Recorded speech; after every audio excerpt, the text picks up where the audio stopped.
여러분, 문제는 이것이죠. 개인이 더러워요. 그래서 방금 회개의 이야기를 했습니다. 우리가 완악하기 때문이죠. 그러나 문제는 당대나 지금이나 세대가, 시대가 사악하다라는 것이에요. 완악하다라는 것. 저와 여러분이 경건을 추구하며 회개하며 내 삶의 거룩함을 따라 살기는 하지만 문제는 나는 그렇게 살아도 세대가 굉장히 악하더라는 거예요. 당대 시대도 그랬고 저와 여러분이 살고 있는 이 시대와 세대도 마찬가지입니다. 여러분, 다윗이 굉장히 유명한 인물이죠. 그런데 이 다윗도 죄를 지었던 적이 있어요. 다윗이 전투를 나가야 하는데 전투를 나가지 않고 어느 날 왕궁을 거닐고 있습니다. 그때 목욕하고 있는 한 여인을 보게 돼요. 훔쳐본 것이죠. 그리고 음욕이 일어납니다. 그러면서 뭐라고 하냐면 한 시녀, 한 하인 하나를 불러서 빨리 가서 저 여인이 누구인지 알아보고 오라 명령하죠. 왕이시여, 알아보니 이 사람이 우리야 장군의 아내입니다. 알았다. 다윗은 이야기하고 군사 둘을 불러 너희 둘은 지금 당장 저 집에 가서 저 여인을 내게로 데리고 오라 얘기하죠. 그리고 그 군사 두 명이 길을 떠난 사이에 시녀 몇을 불러서 뭐라고 하냐면 군사들이 너희에게 여인 하나를 데리고 올 것이야. 내가 그 여인과 동침하겠으니 너희들은 준비시켜라 얘기합니다. 그렇게 영문도 모르고 밧세바라는 우리의 장군의 여인은요, 왕의 명령이기 때문에 함구하며 그 죄된 현장을 그냥 받아들입니다. 그런데 문제가 생기죠. 이 욕망은 결국에는 아이를 임신하게 되는 결과로 드러나게 돼요. 다윗은 놀랬고요. 이 상황을 어떻게 마무리할까? 그때 그의 머릿속에 떠오른 것은 거짓입니다. 거짓말을 하자.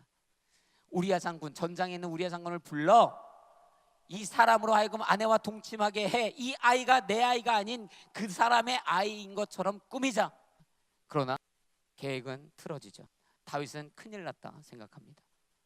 그리고 그 거짓의 시도는요, 살인의 시도로 변화되죠. 요압에게 편지를 씁니다. 대장군이죠.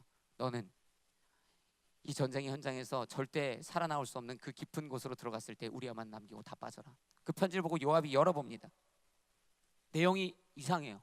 의심스럽지만 요압은요, 이것이 옳은 일이 아니라는 것을 알면서 우리아를 전쟁한 곳 깊은 곳에 밀어넣고 실제 그가 전투하고 있을 때 빠져버림으로 인해서 우리아가 죽게 만듭니다. 여러분, 이 이야기는 흔히 다윗의 죄가 만들어낸 비극입니다. 그런데 여러분 보세요. 다윗만 죄인입니까? 여러분, 여기 부지불식간에, 즉 알지 못하는 사이에 공범자들이 있습니다. 그 여인을 알아보았던 하인, 억울해할 수 있어요.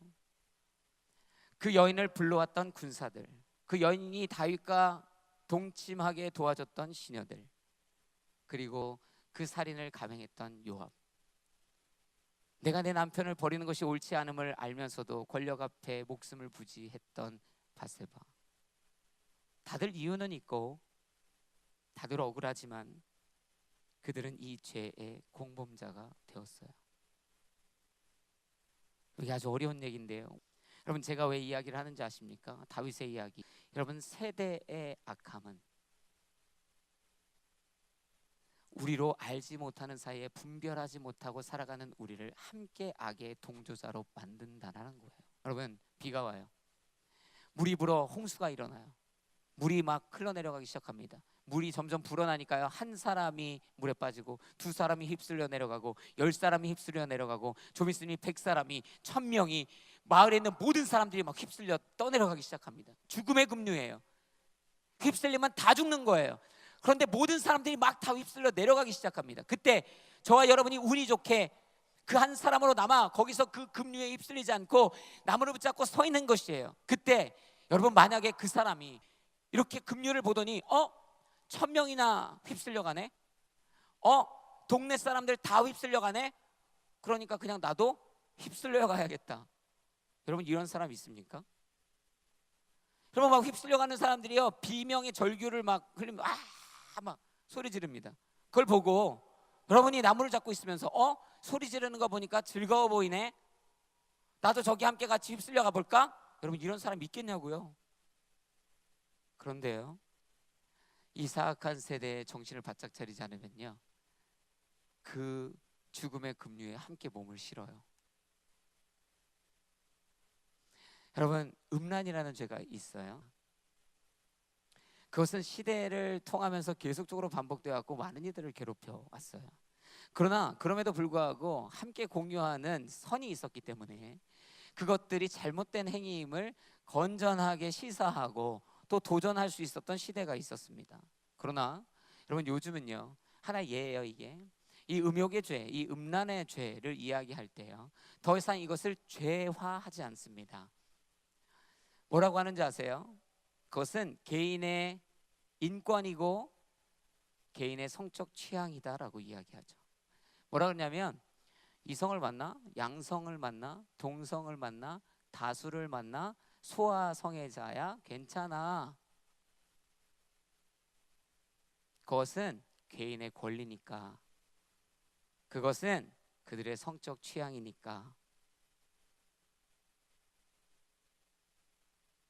제가 이 말을 하는 것도 불편한 시대, 바로 오늘날의 시대.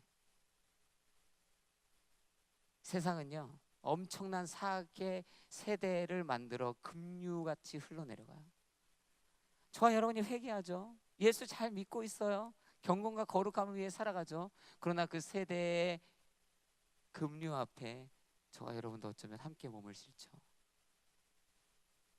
그 급류는 죽음의 급류일 뿐인데, 오늘 우리가 얼마나 사악한 시대와 세대 가운데 살아가고 있는지를 자각해야 합니다. 그리고 이 악을 분별하도록 기도해야 합니다. 말씀 가운데 서야 합니다.